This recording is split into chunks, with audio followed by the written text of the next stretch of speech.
Ever feel like your brain could really use a vacation? Like really use a break from, the mental clutter, all those to-do lists and that catchy song you can't get out of your head? Yeah. Well, get ready because today's deep dive, it's all about exploring a practice that might just be the ultimate mental retreat. Oh. We're talking Jhana meditation.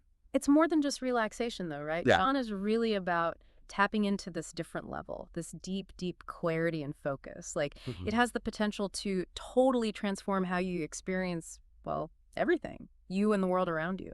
And to guide us, we're diving deep into some fascinating excerpts from Concentration Jhana.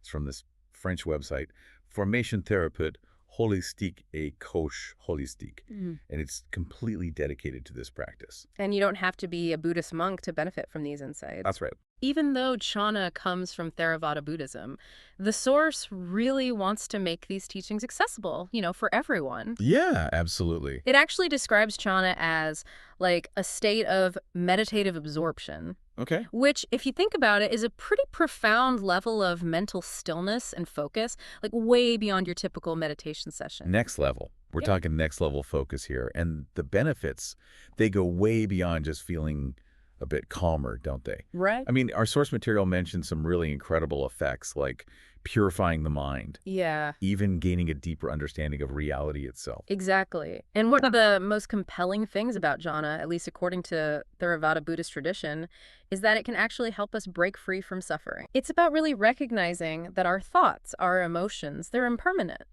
And then cultivating a sense of peace that doesn't depend on external things. Okay, now that's a benefit worth exploring.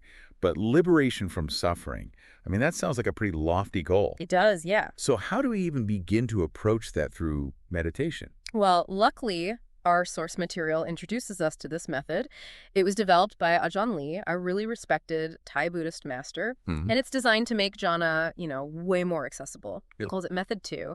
And basically, it breaks down the path to Jhana into 7, I'd say, clear, practical steps. 7 steps. Okay, that already sounds a little less daunting than, achieving total enlightenment right out of the gate. Right. So no need to book that one-way ticket to a secluded mountaintop just yet. Not at all. In fact, Ajahn method, it all starts with something incredibly simple, something we all know, breathing. Okay, now that's something I can get on board with. So walk us through it. What's the first step? Okay, breathing. Seems simple enough, I guess. What's the catch? No catch, really. It's more about, approaching your breath with this totally new level of awareness. Okay.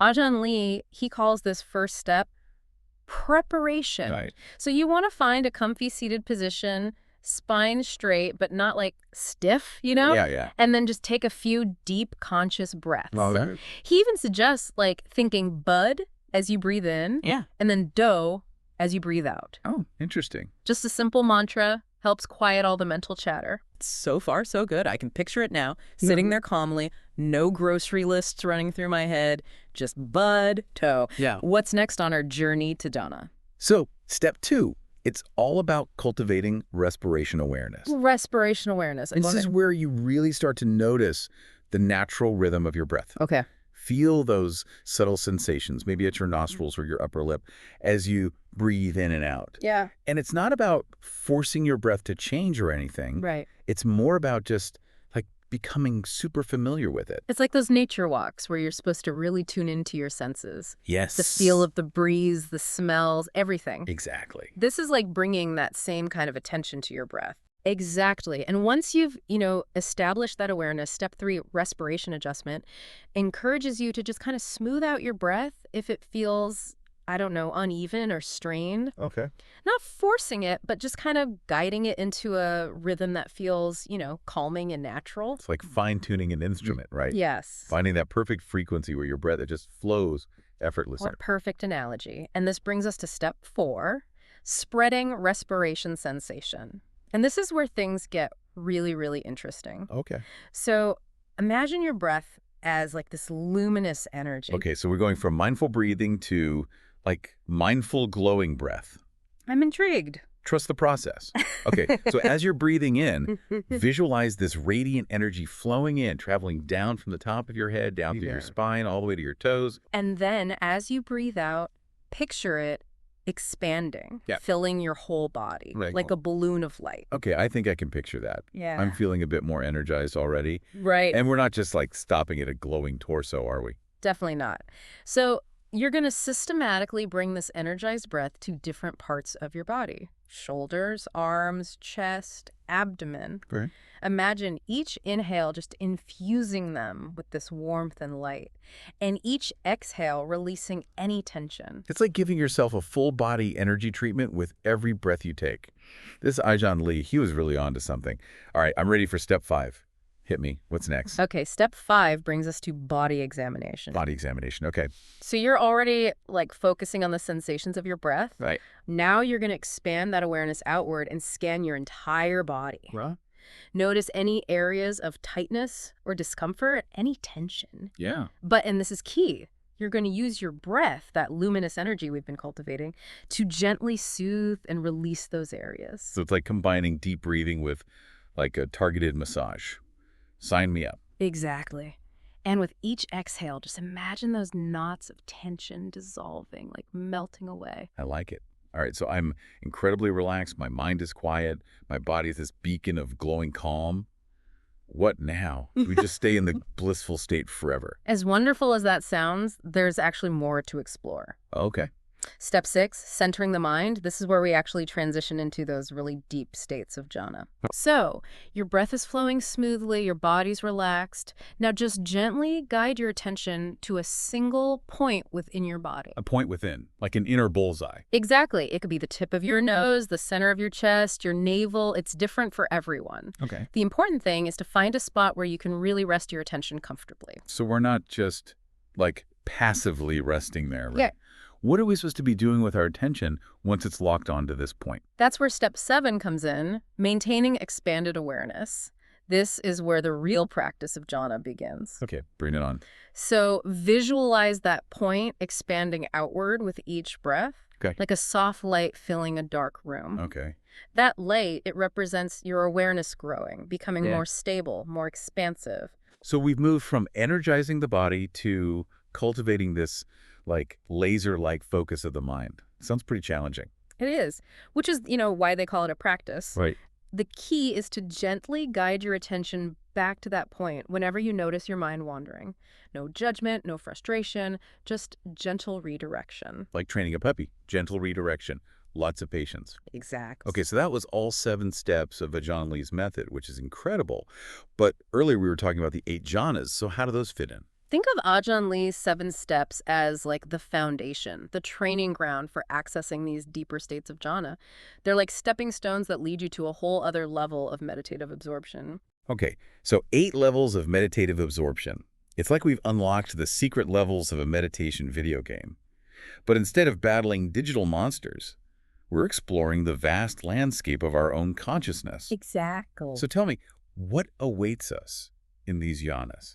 Each jhana, it has its own unique set of qualities and benefits, and they get progressively deeper as you move through them. Okay. The first 4 are known as the form jhanas, Form jhanas, okay. and they're still anchored in the realm of physical sensations. So that means you're still aware of your physical body, your senses haven't totally disappeared yet? Exactly. You experience these really intense feelings of rapture and joy and equanimity, Wow. but there's still a sense of you experiencing them. Okay, so we're starting in the realm of like the physical, the tangible, and then we transcend to what exactly? That's where the formless jhanas come in.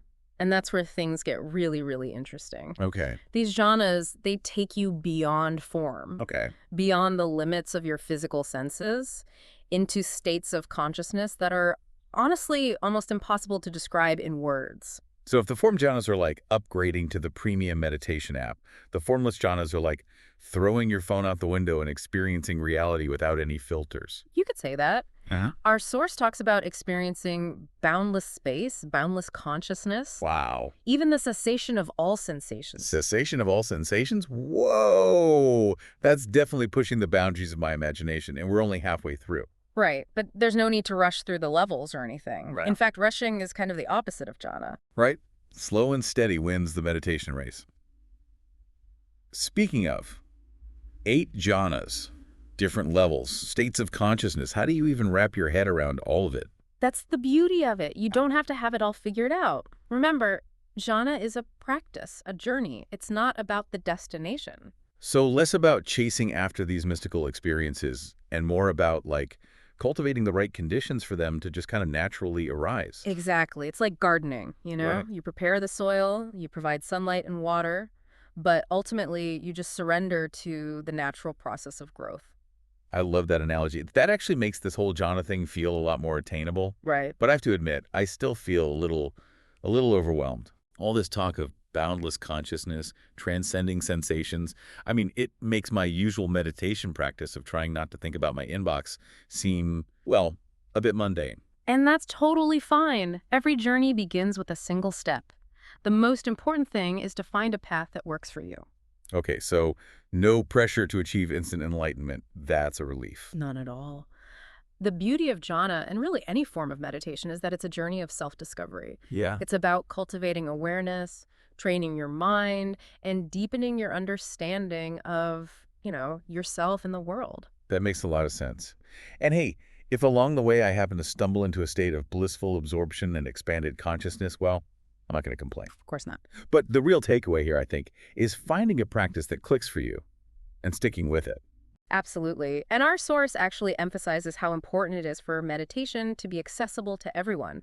They even encourage listeners to support the sharing of these teachings. Oh, wow. Maybe through donations, as a way to kind of keep this ancient wisdom flowing freely. I love that. It's like paying it forward so that other people can benefit from these practices. Exactly. Okay, so as we start to wrap up our deep dive into jhana meditation, what would you say is the most important thing for our listeners to remember?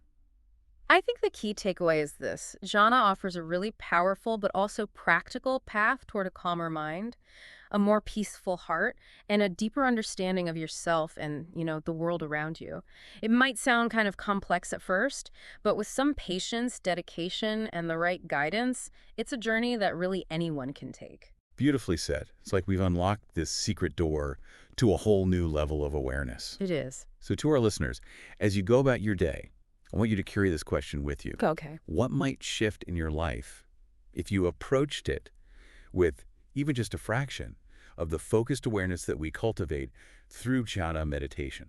That's a really great question. It is. And on that note, we'll leave you to your practice. Until next time, keep diving deep. It's really pretty amazing when you Yeah. think about experiencing the world with that kind of heightened awareness, It's remarkable. And as we've been unpacking these different aspects of jhana, I keep thinking about how much the source material stresses making these teachings open and available. It's like not some secret hidden away in a remote monastery, Absolutely. And it's not even just about, making the information accessible. It's about recognizing that each and every one of us has the potential to tap into these states of peace and clarity. They're within us. Right. It's this beautiful reminder that we all have this incredible capacity for inner exploration and growth, no matter what our background is or what we've experienced. I love that. And speaking of making these teachings accessible, our source material also mentioned this practice of dana, Yes. which I thought was really interesting. Dana, yeah. It's often translated as generosity or giving, and it's a huge part of Buddhist practice. Okay. Basically, in this context, it's about appreciating what you've learned, the value you've received, Right. and then giving support so that other people can benefit too. So it's kind of like a pay-it-forward model for inner peace. Exactly. And it makes so much sense. If these practices can truly, transform our lives, Right. why not help others experience that too? Exactly. It's about recognizing that our own well-being is totally connected to the well-being of everyone around us. So true. Well, as we wrap up our deep dive into jhana meditation, what would you say is the most important takeaway for our listeners? I think it really boils down to this. Jhana offers this powerful yet practical path toward a calmer mind, a more peaceful heart, and a deeper understanding of ourselves and the world. It's a journey of self-discovery, and it's available to anyone willing to take that first step. Beautifully said. And it's like we've been given this glimpse into a whole different way of experiencing reality, one that's full of awareness and clarity and peace. Yes. So to all our listeners out there, I want to leave you with this one last thought. As you go about your day, ask yourself, what might shift in your life? Yeah. if you were to approach it with even just a sliver of the focused awareness that we cultivate through jhana. It's something to think about. It really is. And on that note, we'll leave you to your practice. Until next time, keep diving deep.